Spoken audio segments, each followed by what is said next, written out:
আমার ডান দিকে মহিলাদের মধ্য থেকে। আমার নাম শান্তি। আমার বন্ধু আব্দুল এখানে নিয়ে এসেছে।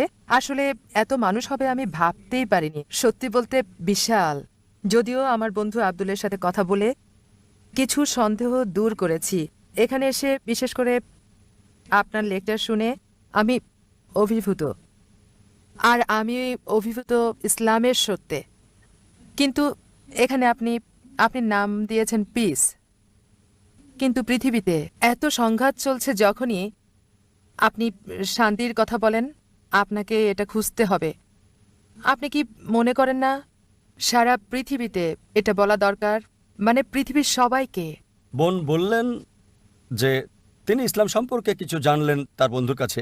তিনি এই লেকচারে এসে দর্শক দেখে মুগ্ধ আর অভিভূত বিষয়গুলো জেনে আমার বক্তব্যে এবং বললেন আমাদের কি উচিত নয় শান্তির কথা বলা পুরো পৃথিবী জুড়ে, সারা পৃথিবীতে বড় পরিসরে।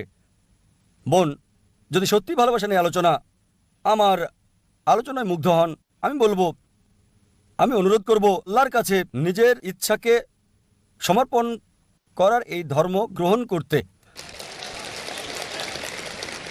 যদি ঈশ্বরের কাছে নিজের ইচ্ছাকে সমর্পণ করার এই ধর্ম আপনি গ্রহণ করেন, তবেই সত্যিকারের শান্তি পাবেন। ইসলাম এসেছে মূল শব্দ সালাম থেকে, যার অর্থ শান্তি। এটা আরবি মূল শব্দ সিলিম থেকেও এসেছে, যার অর্থ নিজের ইচ্ছাকে ঈশ্বরের কাছে সমর্পণ করা। আর সবচেয়ে ভালো উপায় হচ্ছে নিজের ইচ্ছাকে ঈশ্বরের কাছে সমর্পণ করা। অন্যদের কাছে পরে যাব, প্রথমে আমি আপনার প্রতি আগ্রহী বোন সরাসরি, কারণ আপনি প্রশ্ন করেছেন। প্রথমে আমি চাইব আপনাকে শান্তিতে আনতে। তাই আমার অনুরোধ, যদি নিজের ইচ্ছাকে সমর্পণ করার বিধান গ্রহণ করেন এবং শান্তির মধ্যে আপনি আসেন। সারা বিশ্বকে বৃহৎ পরিসরে শান্তির কথা বলা এটা একটা প্রদর্শনী, একটা সম্মেলন। শান্তি ইসলামের লক্ষ্য। আমরা এমন আয়োজন করে থাকি, আর এটা হলো চতুর্থ আয়োজন। এমন আরেকটা বোম্বেতে 2 মাস আগে হয়েছিল, 23শে নভেম্বর থেকে 2রা ডিসেম্বর পর্যন্ত বোম্বেতে। আর এখানে যা দর্শক দেখছেন শেষ দিনে অনেক অনেক গুণ বেশি ছিল, 2 লাখের মতো। যদি এই দর্শক আপনাকে আকৃষ্ট করে, হয়তো 10,000 বা 15,000, সেটা ছিল 20 গুণ বেশি বোম্বেতে। আমার শেষ দিনের লেকচারে 2 লাখেরও বেশি। বিষয় ছিল শান্তি মানবতার সমাধান, বা ইসলাম কি মানবতার সমাধান। আর আমি আপনার সঙ্গে একমত, এটা খুবই কম। 10,000, 15,000, 2 লাখ ছিল বোম্বেতে, খুবই কম সংখ্যা। এটা আমাদের উচিত এটা পৃথিবীতে প্রচার করা বৃহৎ পরিসরে। এই কারণে 2 বছর আগে আমরা একটা চ্যানেল চালু করেছি আর নাম দিয়েছি পিস টিভি। এই পিস টিভি আলহামদুলিল্লাহ গত 2 বছরে এখন পুরো পৃথিবীতে সম্প্রচার হচ্ছে, এশিয়ার সব দেশে, মধ্যপ্রাচ্যে, আফ্রিকা, অস্ট্রেলিয়া, ইউরোপ, উত্তর আমেরিকা, আলহামদুলিল্লাহ। আর এখন এটা পুরো পৃথিবীর 90% কভার করে, দেখতে পারে যদি তারা দেখতে চায়। 75 মিলিয়নের বেশি দর্শক রয়েছে। এটা সবচেয়ে বেশি দর্শক সমৃদ্ধ ইসলামিক চ্যানেল আলহামদুলিল্লাহ।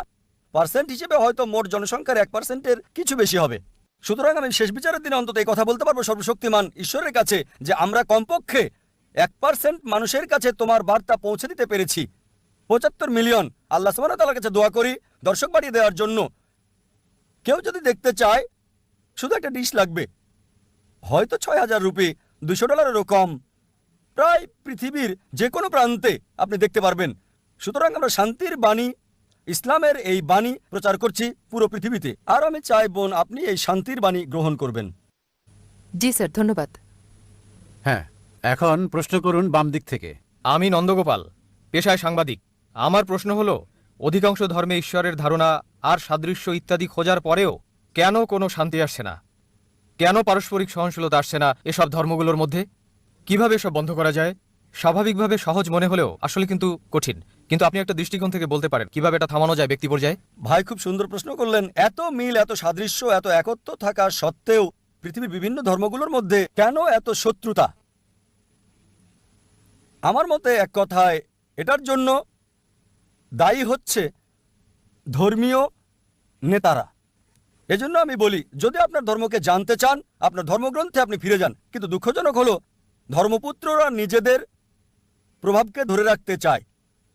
তারা সাধারণ মানুষকে ধর্মগ্রন্থ থেকে দূরে রাখতে চায়, কারণ জনগণ ধর্মগ্রন্থ পড়ে যদি সরাসরি অনুসরণ করে তাহলে তাদের কাছে কে যাবে? তাই সবচেয়ে ভালো উপায় ধর্মগ্রন্থে ফিরে যান, বোঝার চেষ্টা করেন এবং অনুসরণ করেন। আমরা দেখি, যদিও আমরা জানি সব প্রধান ধর্মই বলে যে ঈশ্বর এক, ঈশ্বরের কোনো প্রতিমূর্তি নেই, মূর্তি পূজা করা যাবে না, তারপরও দেখি অধিকাংশ ধর্মই ইসলাম ছাড়া মূর্তি পূজায় বিশ্বাস করে। কেন? কারণ হলো, আমি একটা উদাহরণ দিচ্ছি। যদি একজন হিন্দু গুরুকে জিজ্ঞেস করেন যে বেদ পরিষ্কার করে স্পষ্ট করে বলছে ঈশ্বরের কোনো প্রতিমূর্তি নেই, সে আমাকে বলবে হ্যাঁ হ্যাঁ ডাক্তার নায়েক, আমি জানি এটা পরিষ্কার নিষেধ, কিন্তু আসে। ঈশ্বরের প্রতিমূর্তি নাই উঁচু স্তরের লোকজনের জন্য, নিচু স্তরের লোকজনের জন্য মনোনিবেশ করার জন্য মূর্তি প্রয়োজন। আমি বলি এটা কোথায় আছে? বলবে না না না, এটা আমাদের মতবাদ, নিজস্ব মতবাদ। ধর্মীয় গুরুরা নিজস্ব মতবাদ নিয়ে আসে আর বলে মনোনিবেশ করার জন্য মূর্তি দরকার। আমি আপনার সাথে একমত। তারা বলে ডক্টর নায়েক, বেদ মূর্তি পূজার বিরোধী, বেদ সর্বশক্তিমান ঈশ্বরের প্রতিমূর্তির বিরোধী, কিন্তু সেটা উঁচু স্তরের লোকজনের জন্য। আর আমি তাদের বলি, প্রিয় পণ্ডিতজি, প্রিয় স্বামীজি, আমরা মুসলিমরা ইতিমধ্যে উঁচু স্তরে পৌঁছে গেছি, আমাদের মূর্তি দরকার হয় না। সুতরাং এই অবস্থায় আমাদের যা দরকার, অধিকাংশ ধর্মগুরু বা ধর্মপ্রচারক বা পণ্ডিত অধিকাংশ ধর্মের একই কাজ করে, যা আমি আপনাদের পরিষ্কার করে বলেছি। যীশু খ্রিস্ট ভাই সাল্লাল্লাহু আলাইহি সাল্লাম কখনোই নিজেকে ঈশ্বর দাবি করেননি। তারপরেও দেখবেন যে পাদ্রীরা বিশ্বাস করতে বলছে যে যীশু খ্রিস্ট আপনার পাপের জন্য মৃত্যুবরণ করেছিলেন, আপনি মুক্তি পাবেন। যীশু খ্রিস্ট ভাই সাল্লাল্লাহু আলাইহি সাল্লাম কোথায় এটা বলেছেন? আমরা যা দেখি। আর এজন্য আমি হিন্দুদের বলি বেদে ফিরে যান, খ্রিস্টানকে বলি আপনারা গ্রন্থে ফিরে যান। আমি জানি পার্থক্যও রয়েছে, আমি বলছি না ধর্মগুলোতে কোনো পার্থক্য নেই।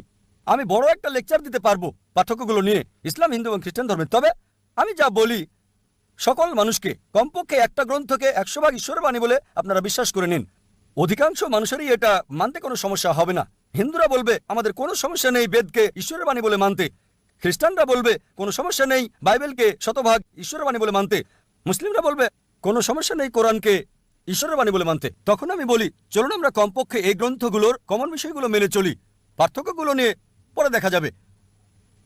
অন্তত কমন বিষয়গুলো মানার ব্যাপারে একমত হই। আমার বক্তব্যে কমন বিষয়গুলো আনার চেষ্টা করি আমি, এবং তুলে ধরি সব প্রধান ধর্মগ্রন্থগুলো, হোক সেটা হিন্দুইজম, ক্রিশ্চিয়ানিটি, জুডাইজম, পার্সিজম, শিখিজম, ইসলাম, সবগুলোই বলছে ঈশ্বর এক, তার কোনো মূর্তি নেই, তাকে কেউ জন্ম দেয়নি, তার কোনো পিতামাতা নেই। চলুন এক ঈশ্বরের উপাসনা করি। সব প্রধান ধর্মগ্রন্থগুলো, জুডাইজম, ক্রিশ্চিয়ানিটি, হিন্দুইজম, বুদ্ধিজম, পার্সিজম, এগুলো বলছে যে পৃথিবীতে একজন নবী আসবেন, তার নাম মোহাম্মদ সাল্লাল্লাহু আলাইহি সাল্লাম। আমি একটা লেকচার দিতে পারবো মোহাম্মদ সাল্লাল্লাহু আলাইহি সাল্লাম হিন্দু ধর্মগ্রন্থে, পুরো একটা লেকচার দিতে পারবো মোহাম্মদ সাল্লাল্লাহু আলাইহি সাল্লাম প্রধান ধর্মগ্রন্থগুলোতে।